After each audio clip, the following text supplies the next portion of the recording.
छतरपुर में श्री राम कथा के समापन के बाद संत शरीर आश्रम में विशाल भंडारे का आयोजन किया गया। भंडारे में हजारों की संख्या में श्रद्धालु पहुंचे। इस धार्मिक आयोजन में कई प्रमुख हस्तियों ने भी पहुंचकर संतों का आशीर्वाद लिया और श्रद्धालुओं के साथ प्रसाद ग्रहण किया।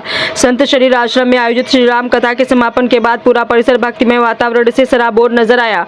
कथावाचक जगत गुरु रामानंदाचार्य जी के श्री मुख से श्री राम कथा का रसपान करने के बाद श्रद्धालुओं के लिए विशाल भंडारे का आयोजन किया गया। भंडारे में सुबह से श्रद्धालुओं के पहुंचने का सिलसिला शुरू हो गया था। देखते ही देखते आश्रम परिसर में हजारों की भीड़ उमड़ पड़ी। श्रद्धालुओं ने कतारबद्ध होकर प्रसाद ग्रहण किया और भगवान श्री राम एवं संतों के प्रति अपनी आस्था प्रकट की। इस दौरान क्षेत्र की कई जानी मानी हस्तियां भी संत शरीर आश्रम पहुंची। सभी ने कथावाचक जगत गुरु रामानंदाचार्य जी से आशीर्वाद लिया और धार्मिक आयोजन में सहभागिता की। आश्रम परिसर में जय श्री राम के जयकारों से माहौल भक्ति में बना रहा। आयोजन में श्रद्धालु की भारी भीड़ को देखते हुए भंडारे की व्यवस्थाओं को सुचारू बनाए रखने के लिए सेवादार लगातार व्यवस्था संभालते नजर आए। श्रद्धालुओं के लिए भोजन और प्रसाद की समुचित व्यवस्था की गई। श्री राम कथा और विशाल भंडारे के इस आयोजन ने श्रद्धालुओं को भक्ति सेवा और संस्कार का संदेश दिया। संतों के सानिध्य और भगवान श्री राम की भक्ति में डूबे श्रद्धालु इस धार्मिक आयोजन को यादगार बताते नजर आए।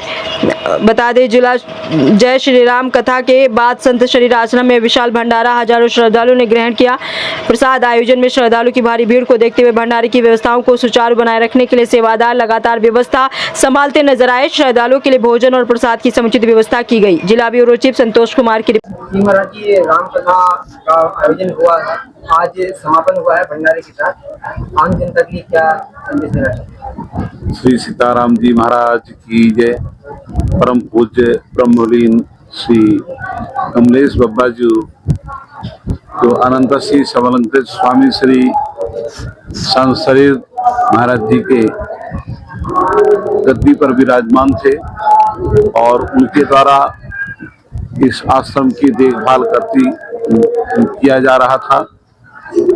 अचानक गत वर्ष उनका दिव्य धाम गमन हो गया। छतरपुर वालों के लिए एक बहुत बड़ी क्षति है। उन्हीं के उपलक्ष्य में ये श्री राम कथा और श्री राम महायज्ञ का कार्यक्रम आयोजित किया गया। आज उनका भंडारा CFP मिलन महामहोत्सव का कार्यक्रम चल रहा है।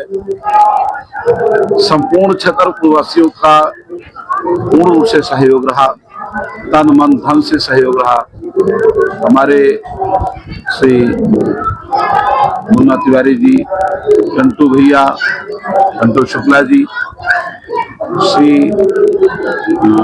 पांडे जी, राम बाबू, प्रकाश बाबू पांडे जी और भी अन्य सभी, उनमें से हमारे श्री बबलू भैया का सहयोग पूर्ण रूप से रहा।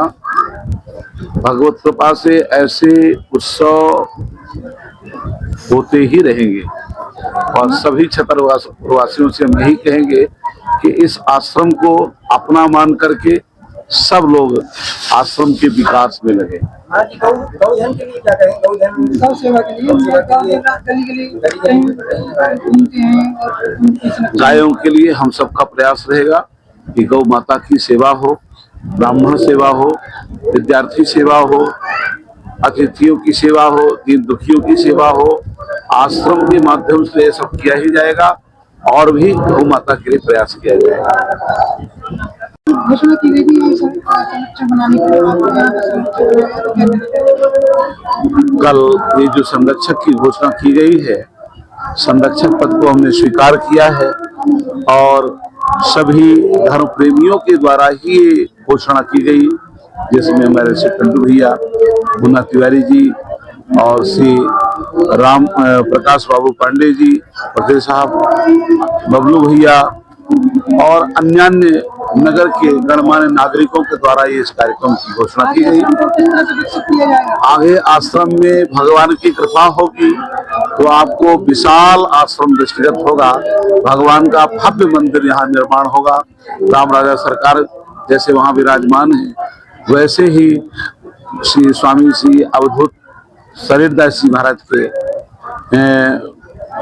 आश्रम पर भी, आश्रम का नाम भी आपके द्वारा बदला गया है। हाँ, आश्रम का नाम बदला नहीं गया है। आश्रम के नाम में एक दिव्यता रखी गई क्योंकि इसे हमें धाम बनाना है।